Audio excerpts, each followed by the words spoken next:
आज का उद्देश्य है कक्षा 6 विज्ञान के अध्याय 12 जिसका नाम है विद्युत तथा परिपथ, उसके संपूर्ण रिवीजन नोट्स का पृष्ठ दर पृष्ठ विश्लेषण करना। और इस विश्लेषण का एक बहुत ही स्पष्ट नियम भी है। जी, नियम यह है कि इस चर्चा में हम इन नोट्स की हर एक लाइन को पहले बिल्कुल वैसे ही पढ़ेंगे जैसा वो स्रोत में लिखा है, एकदम शब्दशः। और फिर उसके तुरंत बाद हम उसे रोजमर्रा की आसान भाषा में समझेंगे ताकि कोई भी कॉन्सेप्ट छूट ना जाए। ये बहुत अच्छा तरीका है। एक शांत और ज्ञानी शिक्षक की तरह हम इन चीजों को परत दर परत खोलेंगे। तो चलिए शुरुआत करते हैं।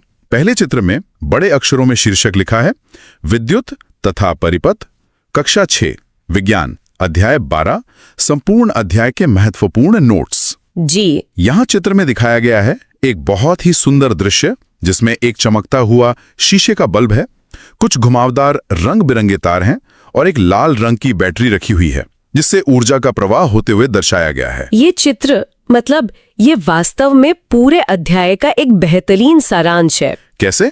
क्योंकि ये हमें बताता है कि हम किन 3 मुख्य चीजों के इर्द गिर्द बात करने वाले हैं। ऊर्जा पैदा करने वाला स्रोत यानी वो बैटरी, उस ऊर्जा को मंजिल तक ले जाने वाला रास्ता यानी वो घुमावदार तार, और अंत में उस ऊर्जा का उपयोग करने वाला उपकरण यानी कि बल्ब। मतलब पूरी बिजली की दुनिया इन्हीं 3 स्तंभों पर टिकी है। एकदम सही। तो ऊर्जा के उपयोग की बात करें तो स्रोत का दूसरा पृष्ठ इसी विषय पर है। इसका शीर्षक है विद्युत का उपयोग। मैं लाइनें पढ़ता हूं। हम बिजली का उपयोग कार्यों को आसान बनाने के लिए करते हैं। कुएं से पानी निकालने के लिए पंप, जमीन से छत की टंकी तक पानी पहुंचाने के लिए, सूरज छिपने के बाद रोशनी के लिए। हाँ। और यहाँ चित्र में दिखाया गया है एक पानी का पंप जो नीचे जल स्रोत से पानी खींचकर आगे भेज रहा है, और उसके ठीक बगल में एक स्ट्रीट लाइट का खंबा है जिससे तेज रोशनी निकल रही है। ये चित्र बहुत कुछ समझा देता है। और इसके नीचे एक महत्वपूर्ण तथ्य भी है। लिखा है महत्वपूर्ण तथ्य, विद्युत घर, हमें बिजली विद्युत घर से प्राप्त होती है। तो आइए इसे थोड़ा गहराई से समझते हैं। अक्सर जब हम बिजली शब्द सुनते हैं तो दिमाग में तुरंत एक जलता हुआ बल्ब आता है। हाँ, रोशनी का ही ख्याल आता है सबसे पहले। लेकिन यहाँ यांत्रिक काम यानी मशीनों को चलाने वाली ताकत पर जोर दिया गया है। गुरुत्वाकर्षण के विपरीत पानी को जमीन से खींचकर छत तक पहुंचाना इंसान के लिए बहुत मेहनत का काम है, जिससे बिजली पलों में कर देती है। बिल्कुल। और जो महत्वपूर्ण तथ्य हमने पढ़ा विद्युत घर के बारे में, वो इस बात का जवाब है कि पूरे शहर को एक साथ इतनी विशाल ऊर्जा कहाँ से मिलती है? एक मुख्य केंद्र से। जी, यह एक विशाल हृदय की तरह है जो पूरे शहर की नसों में यानी तारों में ऊर्जा पंप करता है। क्या बात है, बहुत ही सटीक तुलना है। विशाल विद्युत घर के बाद स्रोत अब हमें एक बहुत ही छोटी चीज की ओर ले जाता है। तीसरे पृष्ठ का शीर्षक है विद्युत सेल यानी जिसे हम आम भाषा में बैटरी कहते हैं। जी, परिभाषा में लिखा है विद्युत सेल रासायनिक ऊर्जा को विद्युत ऊर्जा में बदलता है। यह बिजली का एक स्रोत है। इसके ठीक नीचे लिखा है सभी विद्युत सेलों में 2 टर्मिनल होते हैं, एक धनात्मक और एक ऋणात्मक। यहाँ चित्र में दिखाया गया है एक बेलनाकार विद्युत सेल। इस सेल के ऊपरी हिस्से पर एक धातु की टोपी बनी है जिसके बगल में लिखा है धनात्मक टर्मिनल मेटल कैप, और निचले हिस्से पर एक चपटी सतह है जिसके बगल में लिखा है ऋणात्मक टर्मिनल मेटल डिस्क। इसी सरल भाषा में इस तरह समझना चाहिए कि बैटरी के अंदर जो रसायन है, जो केमिकल्स हैं, वे एक जादुई कारखाने की तरह काम करते हैं। एक छोटा सा कारखाना? हाँ, जब ये रसायन आपस में क्रिया करते हैं तो वे बिजली बनाते हैं। और रही बात टर्मिनलों की, तो कोई भी कारखाना बिना दरवाजों के काम नहीं कर सकता। ऊर्जा को बाहर आने और जाने के लिए रास्ते चाहिए। बिल्कुल।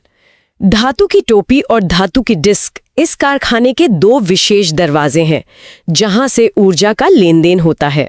और जहां ऊर्जा है वहां सावधानी भी जरूरी है। इसी कारखाने को समझने के बाद स्रोत में आगे एक गंभीर विषय पर ध्यान खींचा गया है। पृष्ठ 4 पर लाल रंग से एक बड़ी चेतावनी दी गई है। चेतावनी सुरक्षा के लिहाज से ये बहुत अहम हिस्सा है। मैं पढ़ता हूं, कभी भी बिजली के सॉकेट या तारों को सीधा न छुएं, यह जानलेवा हो सकता है। पोर्टेबल जनरेटर की बिजली भी खतरनाक होती है। प्रयोगों के लिए केवल साधारण सेल का ही उपयोग करें। जी, यहाँ चित्र में दिखाया गया है खतरे को दर्शाने वाला एक बड़ा सा लाल निशान, जिसमें एक खोपड़ी और उसके नीचे क्रॉस की हुई 2 हड्डियां बनी हैं। इस चेतावनी को बहुत ही गंभीरता से समझना चाहिए। अभी हमने विशाल विद्युत घर और एक छोटे विद्युत सेल दोनों के बारे में पढ़ा। हाँ, दोनों ही बिजली देते हैं, लेकिन दोनों की ताकत में जमीन आसमान का अंतर है। जो बिजली हमें सीधे सॉकेट से मिलती है वो इतनी शक्तिशाली होती है कि अगर वो मानव शरीर से गुजर जाए तो वो जानलेवा साबित हो सकती है। और ऐसा क्यों होता है, ये आगे चलक वाले हिस्से में और स्पष्ट होगा। जी, इसके विपरीत छोटे साधारण सेल की ताकत बहुत ही कम होती है, जिसे हम सुरक्षित रूप से हाथों में पकड़ सकते हैं और विज्ञान के प्रयोग कर सकते हैं। समझ गया। सुरक्षा के इस महत्वपूर्ण नियम के बाद हम पृष्ठ 5 पर आते हैं। शीर्षक है विद्युत बल्ब, जिसने हमारी दुनिया को रोशन किया है। बिल्कुल। इसमें लिखा है तंतु, बल्ब के अंदर का वो पतला तार जो जलता है। टर्मिनल, बल्ब में भी 2 टर्मिनल होते हैं, पहला धातु का ढांचा, दूसरा धातु की नोक। और एक नोट भी है। हाँ, नीचे नीले बॉक्स में लिखा है नोट। ये दोनों टर्मिनल इस तरह लगाए जाते हैं कि वे एक दूसरे को ना छुएं। यहाँ चित्र में दिखाया गया है एक चमकता हुआ शीशे का बल्ब, जिसके एकदम बीचों बीच एक बहुत ही बारीक तंतु चमक रहा है। तो यहाँ जो तंतु है यानी वो पतला तार, उसकी भूमिका सबसे महत्वपूर्ण है। यही वो हिस्सा है जो वास्तव में प्रकाश देता है। बिल्कुल। और दोनों टर्मिनलों का अलग रहना एक बहुत ही सोची समझी डिजाइन है। अगर दोनों टर्मिनल आपस में जुड़ गए तो बिजली सबसे आसान रास्ता चुनेगी और फिलामेंट तक जाएगी ही नहीं। मतलब हमें बिजली को उस पतले तार से गुजरने के लिए मजबूर करना पड़ता है। हाँ, दोनों टर्मिनलों को अलग रखना परिपथ को समझने के लिए एक महत्वपूर्ण नींव है। परिपथ की बात पर ही पृष्ठ 6 का शीर्षक है सेल और तारों को जोड़ना। ये एक प्रैक्टिकल कदम है। इसमें लिखा है, पहला, बिजली के तार के दोनों सिरों से प्लास्टिक हटाकर धातु को बाहर निकालें। दूसरा, एक तार को सेल के धनात्मक और दूसरे को ऋणात्मक टर्मिनल से जोड़ें। और चेतावनी क्या है? लाल रंग के बॉक्स में चेतावनी है, तारों को बिना बल्ब या स्विच के कभी भी सेल के दोनों टर्मिनलों से न जुड़ें। ऐसा करने से सेल के रसायन बहुत तेजी से खर्च हो जाएंगे और सेल काम करना बंद कर देगा। यहां चित्र में दिखाया गया है एक लाल रंग का सेल, जिसके धनात्मक और ऋणात्मक टर्मिनल से 2 अलग-अलग तार जोड़े गए हैं। देखिए, तारों के अंदर की जो धातु है वो ही बिजली का असली रास्ता है। प्लास्टिक सिर्फ एक सुरक्षा परत है, इसलिए धातु निकालना जरूरी है। बिल्कुल। लेकिन जो चेतावनी है कि बिना किसी रुकावट के, जैसे बल्ब लगाए बिना सीधे तार जोड़ने से क्या होगा? वो शॉर्ट सर्किट जैसा कुछ। एकदम सही।